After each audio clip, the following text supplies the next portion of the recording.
भारतीय रेलवे में जबरदस्त काम हो रहा है। दाहोद में रेल इंजन कारखाना बनाने की घोषणा खुद प्रधानमंत्री ने की और वहां का शिलान्यास भी किया जा चुका है। इसी के साथ अगर हम देखें तो ढेर सारे वैगन्स, हजारों वैगन्स बनने की बात भी कही गई। टेंडर आउट हो चुका है। एक और अगर हम कहें तो 12,000 हार्स पावर के लोको बनने की बात भी सामने आ रही है। एक बड़ा टेंडर और आया है, यानी 25,000 करोड़ का एक टेंडर, जिसमें बीएलडब्ल्यू में बड़े बड़े इंजन बनेंगे, रेल इंजन बनाए जाएंगे। उसका भी टेंडर आ चुका है। इसी तरीके से और भी तमाम चीजें हैं। जैसे वंदे भारत की बात करें तो तकरीबन 500 से ज्यादा ट्रेनें बननी हैं। तो आखिरकार भारतीय रेलवे में हो क्या रहा है, इन सब पर बातचीत करने के लिए हमारे साथ सुधांशु मणि जी हैं, जो कि एक जाना पहचाना चेहरा है। आइए उन्हीं से बात करते हैं। सुधांशु जी, रेलवे जो है जबरदस्त मोड में नजर आ रही है आजकल। जी, बात सही है आपकी। और या पिछले इस बजट के बाद से आपने गिनाए कुछ, तो फिर से गिन लिए जाएं तो बहुत ही बड़े बड़े टेंडर आ भी गए हैं और उम्मीद है कि वो फाइनलाइज भी हो जाएंगे।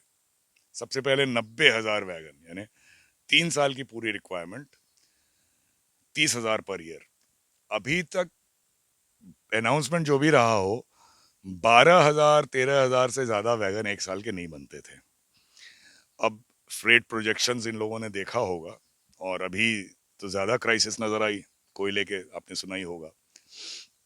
तो गवर्नमेंट की एनालिसिस कहती है कि हमें 30,000 वैगन हर साल चाहिए, और कमिटमेंट हो मैन्युफैक्चरर्स का, तो इसलिए एक साथ 90,000 यानी 3 साल की रिक्वायरमेंट एक साथ इन लोगों ने अनाउंस की। और सिर्फ अनाउंस नहीं की, जैसा मुझे समझ में आ रहा है, वो इस महीने या अगले महीने तक वो फाइनलाइज भी हो जाएगा। एक बड़ा ये काम हुआ है। बड़ा ही काम माना जाएगा, क्योंकि इतना बड़ा टेंडर कभी वैगन का ना आज तक हुआ था ना फाइनलाइज हुआ था। जब हुआ ही नहीं तो फाइनलाइज कहाँ से होगा। और शायद स्मूथली होगा, कोई कंप्लेंट वगैरह भी इसमें नहीं आएगी, ऐसा लग रहा है मुझे।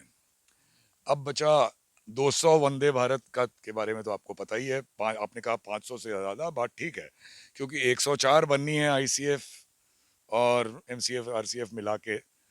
और ये 200 का आ गया टेंडर, और एक 200 का और आने वाला है। यानी सिर्फ 400 की बात नहीं है, 504 वंदे भारत ट्रेन का रास्ता साफ किया जा रहा है। बचा लोकोमोटिव्स, उसके दो टेंडर हैं। दाहोद में 1200 9,000 हॉर्स पावर के, और बनारस में 12,000 हॉर्स पावर के 800 लोकोमोटिव। ये एक बड़ा टेंडर आ रहा है।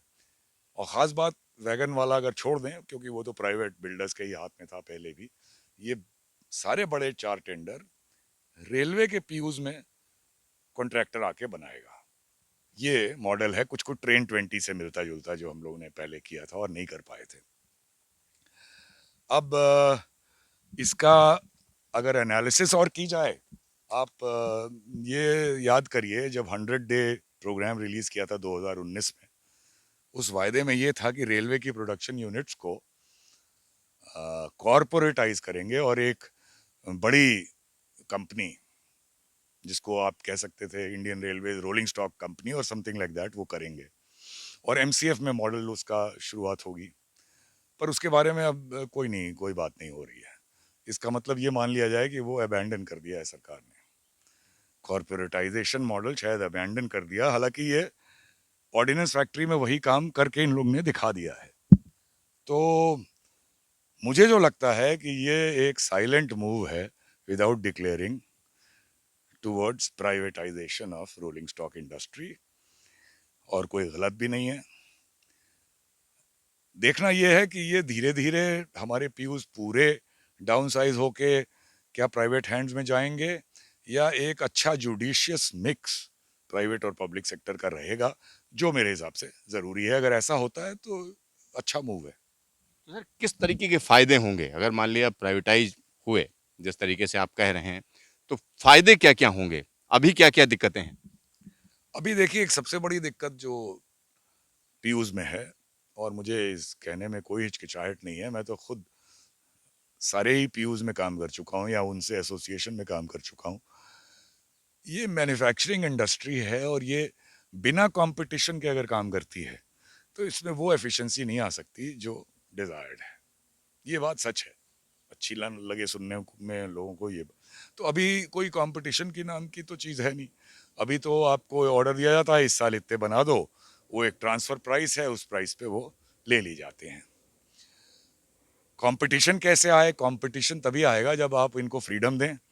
जिस हालत में अभी हैं उसमें आप कहें कि आप compete करो, ये भी ठीक नहीं है। इनको आप ज़्यादा पावर दीजिए कि ये मैदान में आए और प्राइवेट बिल्डर्स के साथ कंपटीशन में आए, तो इनकी एफिशिएंसी बढ़ेगी। तो ओवरऑल ऑब्जेक्टिव तो प्राइवेटाइजेशन का यही दो है कि इनएफिशिएंसीज कम होंगी, एफिशिएंसीज बढ़ेंगी और क्वालिटी भी प्रोडक्ट की थोड़ी इम्प्रूव ज़रूर होगी। अभी जो ऐसा होना चाहिए, कोई ज़रूरी नहीं कि हर प्राइवेट कंपनी बहुत अच्छी क्वालिटी का काम करती है, लेकिन जिस तरह के बिल्डर्स आप फील्ड में लाएंगे, ऐसी उम्मीद की जाती है कि जो प्रोडक्ट की क्वालिटी है और डाइवर्सिफिकेशन है, ये भी इम्प्रूव होगा। सर अगर वैगन्स की बात करें तो खास तौर पर पिछले कुछ दिनों में डेडिकेटेड फ्रेट कॉरिडोर में कई एक्सीडेंट एक ही जगह के आसपास हुए हैं। तो उसमें वैगन को लेकर जो है दिक्कतें सामने आ रही हैं। जिस तरीके की चीज़ें आ रही हैं सुनने में कि वैगन जो है अच्छी क्वालिटी के नहीं है। इस वजह से 100 किलोमीटर प्रति घंटे पे हम चलाते हैं तो दिक्कत आ रही है। तो इससे कोई फ़र्क पड़ेगा जो 90,000 वैगन्स की बात की जा रही है, इससे मालगाड़ियों की रफ्तार बढ़ेगी? ये आपने अच्छा सवाल कर दिया। पहला पार्ट कि डीएफसी में ऐसा क्यों हो रहा है, कुछ मुझे भी लगता है एक्सीडेंट ज़्यादा हो रहे हैं जितने होने चाहिए। इसका मतलब ये हुआ कि अभी आपके पास 100 किलोमीटर प्रति घंटा की स्पीड पे वैगन चलाने का एडिक्वेट एक्सपीरियंस नहीं है। तो ये कोई इतना मतलब रॉकेट साइंस नहीं है, ये एक्सपीरियंस के साथ आप सुधार सकते हो।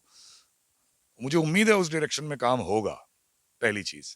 और दूसरी चीज़ जो अटपटी लगेगी आपको, ये जो 90,000 वैगन्स का टेंडर है, ये जो वैगन अभी इंडियन रेलवे में चल रहे हैं उन्हीं का है। ये 25 टन वैगन 100 किलोमीटर प्रति घंटा वाले वैगन नहीं है। ये वही हैं जो भारतीय रेलवे में चल रहे हैं। तो मतलब अगले 3 साल के लिए आप वही वैगन खरीद रहे हो जो अभी भारतीय रेलवे में अभी चल रहे हैं। ये एक थोड़ा अटपटी बात ज़रूर है, पर सच्चाई यही है कि वैगन वही खरीदे जा रहे हैं जो अभी चल रहे हैं।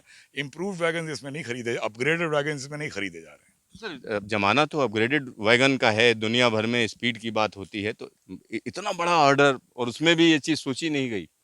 अब ये तो नहीं मैं कह सकता कि सोची नहीं गई, कुछ तो सोच होगी, पर मेरे को बहुत सोच ये समझ में नहीं आई। तो मेरे ख्याल से आप रेलवे बोर्ड में लोगों से पूछें तो वो ज़्यादा समझा पाएंगे। मेरी बहुत समझ में नहीं आई कि ऐसा क्यों किया है। सुधांशु जी, आपका ढेर सारा धन्यवाद न्यूज़ स्टेशन से बातचीत के लिए। नमस्कार, धन्यवाद, शुक्रिया। तो यहाँ पर आप समझिए, पल-पल की खबर के लिए आप न्यूज़ स्टेशन देखते रहिए और उसपे तमाम चीज़ों को हम आपको बताएँगे और सुधांशु जी से कुछ और टॉपिक्स पर भी हम बात करेंगे और सुधांशु जी से जानने की कोशिश करेंगे कि किस तरीके से भारतीय रेलवे में चीज़ें इम्प्रूव करेंगी। कैमरामैन हीरा मंडल के साथ सिद्धार्थ, न्यूज़ स्टेशन, दिल्ली।